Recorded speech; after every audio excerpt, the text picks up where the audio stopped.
देखिए, ये उनका अहंकार दर्शाता है और जिसके लिए वो अक्सर जाने जाते हैं, दमनकारी और जिस तरह के विचार का वो पोषक है, बिहार की जनता वो बर्दाश्त 50,000 नौकरियां दे के थोड़े सामने खड़ा जी, 50,000 नौकरियां हो गई। भगवंत मान जी की जो नई सरकार है, ये नई जॉब्स देने में बहुत अव्वल है। ਮੈਨੂੰ ਇਹ ਨੌਕਰੀ ਪੂਰੀ ਮੈਰਿਟ ਦੇ ਆਧਾਰ ਤੇ ਮਿਲੀ ਹੈ, ਕੋਈ ਸਿਫਾਰਿਸ਼ ਨਹੀਂ ਹੋਈ, ਕੰਮ ਪੂਰੇ ਪਾਰਦਰਸ਼ੀ ਢੰਗ ਦੇ ਨਾਲ ਹੋਇਆ। ਪੰਜਾਬ ਸਰਕਾਰ ਦਾ ਬਹੁਤ ਧੰਨਵਾਦ ਕਰਦਾ ਜਿਨ੍ਹਾਂ ਨੇ ਸਾਨੂੰ ਅਪਰਚੂਨਿਟੀ ਲਿਆ ਕੇ ਦਿੱਤੀ। ਮਕੈਨੀਕਲ ਇੰਜੀਨੀਅਰਸ ਨੂੰ ਵੀ ਰਿਕरूट ਕੀਤਾ। अब तक 50,000 से अधिक सरकारी नौकरियां युवाओं को प्रदान की जा चुकी हैं।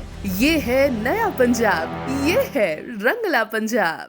नहीं करेगी और आने वाले दिनों में पुनः एक बार नीतीश कुमार जी की सरकार बनेगी, बिहार में सुशासन का राज कायम होगा। लेकिन लालू प्रसाद यादव कर रहे हैं कि बीजेपी की सरकार बनने नहीं देंगे। हम लोगों के रहते बीजेपी की सरकार बन कैसे जाएगी?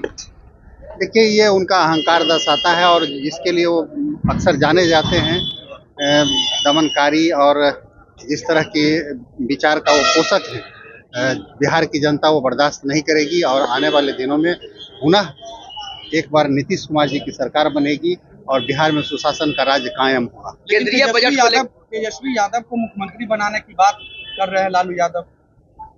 देखिए, ये एक सपना देखने जैसा है और ये बिहार की जनता कभी नहीं होने देगी। इसलिए नहीं होने देगी कि उनके शासनकाल को बिहार की जनता ने बहुत बखूबी झेला है और देखा है कि किस तरह से अपराध का बोलबाला था और बिहार में विकास का गति रुक गया था।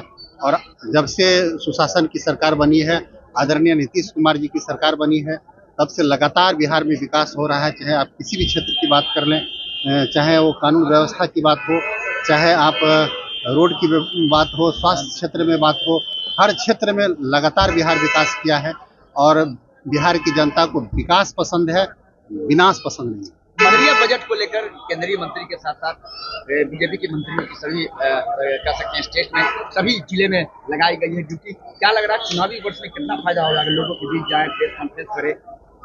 देखिए, बिहार के जो विपक्ष के नेता हैं, उनको इस बात के लिए भारत सरकार को धन्यवाद देना चाहिए कि उनके ही विपक्ष के साथ ही दूसरे स्टेट के साथ ही इसे बिहार का बजट कह रहे हैं और इसलिए बिहार वासी होने के नाते उनको भी सरकार के प्रति आभार व्यक्त करना चाहिए। निश्चित रूप से बिहार क्योंकि बहुत पिछड़ा राज्य रहा है, इसलिए बिहार को प्राथमिकता में रख करके ये बजट बनाया गया है, बिहार के पर विशेष ध्यान दिया गया है। इसलिए विपक्ष के पास कोई चूंकि मुद्दा नहीं है, इसलिए वो इस तरह की अनर्गल बात कर रहे हैं। मणिपुर में राष्ट्रपति शासन लग जाएगा। मणिपुर देखिए, जहाँ पर भी आवश्यकता पड़ती है, जहाँ भी कुछ ऐसी माहौल उत्पन्न होता है तो राष्ट्रपति शासन लगे।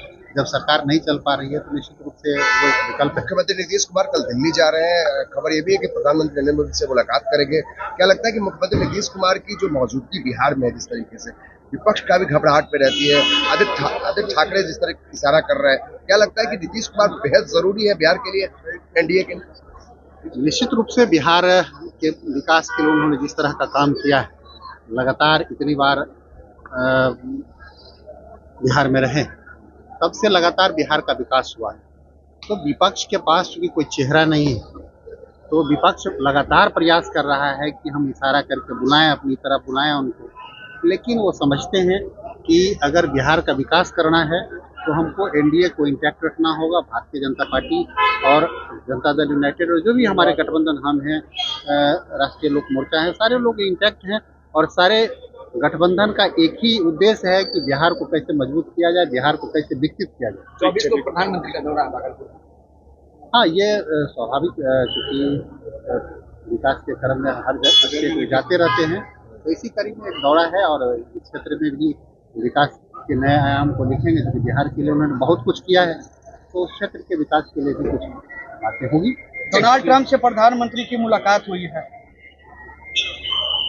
ये बहुत अच्छा रहा है उनका मुलाकात और भारत और अमेरिका साथ मिलकर के विश्व के जो आतंकवाद है उसके विरुद्ध लड़ने के लिए एक मंच पर आया है।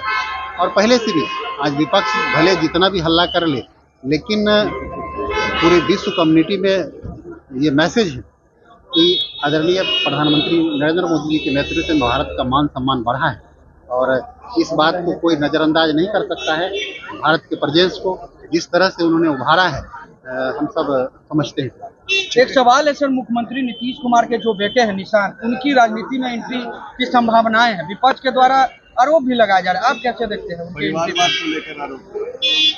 देखिए, जो लोग खुद परिवारवाद में लिप्त हैं और दूसरे के बारे में अभी सिर्फ अटकलें हैं, तो उनको बेचैनी हो रही है। जो आज तक परिवारवाद के पोषक जो पार्टी रही है, वो खुद आज इस बात का पहले वो जवाब दें कि उनके बच्चे जो अयोग्य बच्चे हैं वो जब आ सकते हैं, कोई भी आ सकता है। सिर्फ इस आधार पर कि वो नीतीश कुमार जी के बेटे हैं, उनको राजनीति से वंचित नहीं किया जा सकता है, ये समझना चाहिए।